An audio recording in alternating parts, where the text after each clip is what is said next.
जय श्री राम दोस्तों, कैसे हो आप सब। आशा करता हूं कि आप लोग अच्छे ही होंगे। आने वाले रक्षाबंधन की आप सभी को हार्दिक शुभकामनाएं।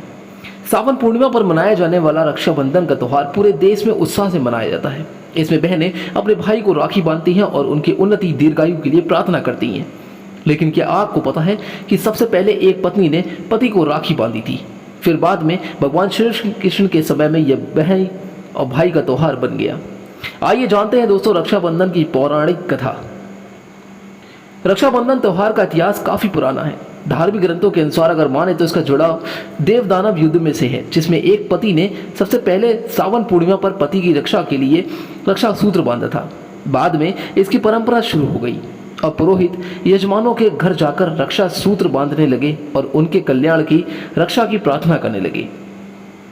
बाद में द्वापर युग में भगवान श्री कृष्ण के घाव पर जब द्रौपदी ने अपनी साड़ी के टुकड़े को फाड़कर बांधा और भगवान ने उनकी रक्षा का वचन दिया, उसके बाद यह त्यौहार भाई बहन का त्यौहार बन गया।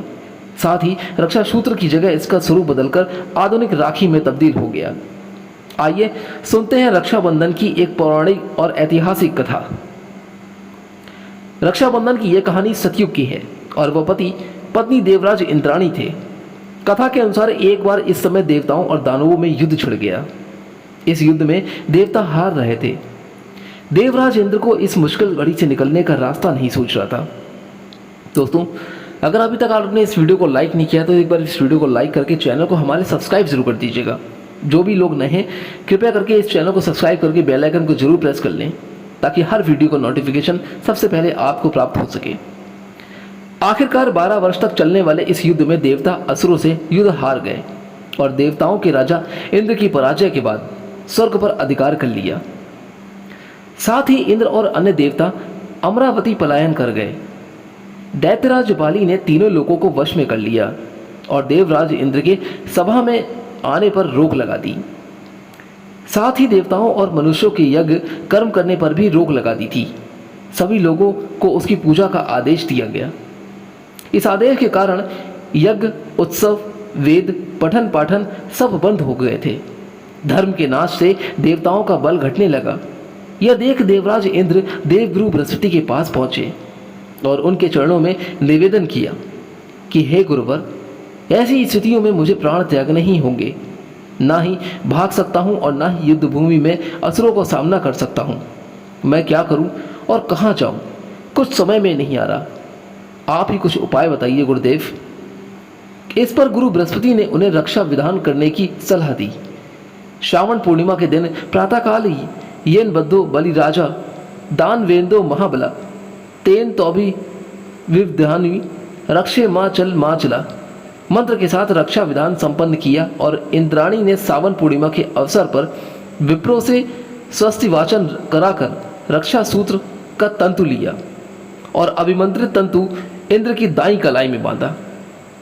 साथ ही संग्राम में इंद्र के सुरक्षित रहने और विजयी होने के लिए प्रार्थना भी की और फिर से इंद्र को युद्ध भूमि में भेजा।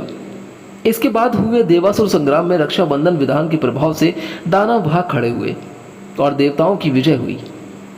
वे सकुशल लौटे और यही से रक्षाबंधन की प्रथा शुरू हुई।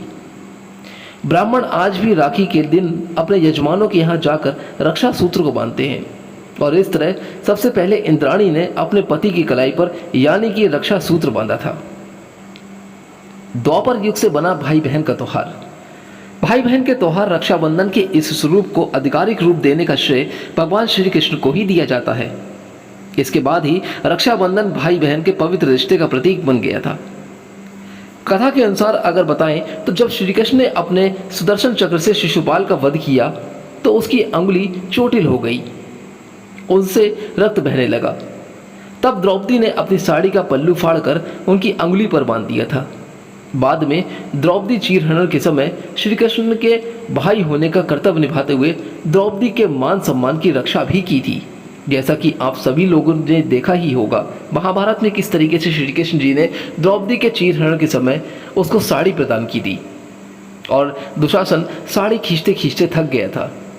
यह कृपा भी प्रभु श्री कृष्ण के द्वारा ही की गई थी। रक्षाबंधन की दूसरी कहानी। राजा बलि और देवी लक्ष्मी हमेशा वादा निभाओ। किंवदंती है कि बहुत समय पहले भगवान विष्णु एक कठिन परिस्थिति में फंस गए थे। उन्हें भगवान विष्णु के भक्त प्रहलाद के पोते राजा बलि के द्वारपाल का वेश धारण करना पड़ा। विष्णु भगवान बहुत समय से घर से बाहर थे और यह बात उनकी पत्नी देवी लक्ष्मी को परेशान कर रही थी। लक्ष्मी जी ने विष्णु का पता लगाने के लिए पृथ्वी पर जाने का फैसला किया। उन्होंने खुद को एक ब्राह्मण महिला के रूप में प्रसन्न किया और राजा बलि के पास गई। उसने उनसे कहा कि मेरे पति काम के लिए बाहर गए हैं, क्या मैं यहाँ शरण ले सकती हूँ? राजा बलि देवी लक्ष्मी का बहुत ख्याल रखते थे।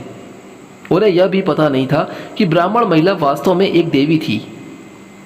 पूर्णिमा के दिन लक्ष्मी ने बलि की कलाई पर राखी बांधी, साथ ही उनकी रक्षा के लिए प्रार्थना भी की। बलि भावुक हो गए थे। बहन, जो भी तुम चाहती हो मांग लो, मैं तुम्हारी इच्छा पूरी करूंगा। लक्ष्मी जी ने कहा, कृपया अपने द्वारपाल को मुक्त करो, वह मेरे पति हैं। राजा बलि हैरान हो गए। तब विष्णु और लक्ष्मी ने बलि को अपना असली रूप दिखाया। अपने भाई के वादे के अनुसार उन्होंने विष्णु जी से अपने घर वापस लौटने का अनुरोध किया। तब से आज तक भाई बहन के सच्चे प्यार की ये राखी की कहानी सबसे ज्यादा साझा करने वाली रक्षाबंधन की कहानियों में से एक मानी जाती है। दरअसल बलि की अपनी बहन के प्रति भक्ति को याद करने के लिए राखी के त्योहार को बलेवा के नाम से भी जाना जाता है। भाई का प्यार अटूट मजबूत होता है और वह कभी भी अपना वादा नहीं तोड़ता, चाहे उसे निभाना कितना भी मुश्किल क्यों ना हो, वो निभाता अवश्य है। सम्राट हुमायूं और रानी कर्णावती की कहानी। यह एक सच्ची रक्षाबंधन की कहानी है जो बहुत पहले की है। जब भारत पर मुगल राज्यों का शासन था, उस समय चित्तौड़ राजस्थान के राजपूतों को मुगल सम्राट बहादुर शाह के आक्रमण का खतरा था। चित्तौड़ पर रानी कर्णावती का शासन था। रानी कर्णावती जानती थी कि मुगल बहुत ही शक्तिशाली थे और वह कभी भी उन्हें युद्ध में हराने की उम्मीद नहीं कर सकती थी। वह जानती थी कि उनका राज्य युद्ध का सामना कर रहा है और बचने की उम्मीद बहुत ही कम है। आखिरी उम्मीद के तौर पर उन्होंने मुगल सम्राट हुमायूं को राखी भेजी थी, जो उस समय दूसरे क्षेत्र में सैन्य अभियान चला रहे थे। उन्होंने इसे एक बहन के प्यार के प्रतीक के रूप में भेजा। हुमायूं को भाई का दर्जा दिया और सुरक्षा मांगी। हुमायूं एक उत्सुक और बहादुर विजेता था। वह आमतौर पर किसी के लिए या किसी भी चीज के लिए अपनी सैन्य योजनाएं नहीं बदलता। हालांकि वह प्यार के इस खूबसूरत इशारे को मना नहीं कर सका। अपनी राखी बहन की खातिर उसने अपने सैनिकों से दिशा बदलने को कहा। वह तुरंत उसकी मदद के लिए आगे बढ़ा। साथ ही उसने वादा किया कि चाहे कुछ भी हो जाएगा, वह हर परिस्थिति में अपनी बहन की रक्षा जरूर करेगा। दुख की बात यह है कि हुमायूं कर्णावती को बचा नहीं सका। उसके पहुंचने से पहले ही बहादुर शाह ने चित्तौड़ में प्रवेश कर लिया था और महल को तहस नहस कर दिया। लेकिन फिर भी जिस तरह से हुमायूं ने अपनी बहन के लिए सब कुछ छोड़ दिया और सुनिश्चित किया कि उसकी बहन पहले आए, वह रक्षाबंधन के इतिहास में एक स्थायी किंवदंती बन गई। भाई बहन के बीच का रिश्ता बहुत ही मजबूत और पवित्र माना जाता है। भले ही आप किसी से खून के रिश्ते से जुड़े हों या नहीं, लेकिन राखी बांधने का रिवाज इस रिश्ते को मजबूत बनाने और मजबूत करने का एक खूबसूरत तरीका है। रक्षाबंधन की तीसरी कहानी, यमुना और यम, अमरता का उपहार। रक्षाबंधन के त्यौहार के पीछे की यह कहानी सबसे स्थायी कहानियों में से एक मानी जाती है, जो इस दिन मनाई जाने वाली कई परंपराओं की व्याख्या करती है, जिसमें आरती भोज आदि भी शामिल है। मृत्यु के देवता यम और यमुना भाई बहन थे। हालांकि यम 12 साल से अपनी बहन से मिलने नहीं आए थे। यमुना बहुत दुखी रहती थी। उसे अपने भाई की याद आ रही थी और वो उनसे मिलना चाहती थी। वह मदद के लिए देवी गंगा के पास गई। देवी गंगा ने यम को उसकी बहन के बारे में याद दिलाया और उससे मिलने के लिए कहा। यमुना बहुत खुश हुई। उसने यम का बहुत सा भोजन देकर भव्य स्वागत किया। उसने यम की कलाई पर राखी भी बांधी। यम उसके इस भाव से इतने प्रभावित हुए कि उन्होंने उसे अमरता प्रदान कर दी। उन्होंने यह भी घोषणा की कि कोई भी भाई जिसने राखी बांधी है और अपनी बहन की रक्षा करने का वचन दिया है, वह भी अमर हो जाएगा।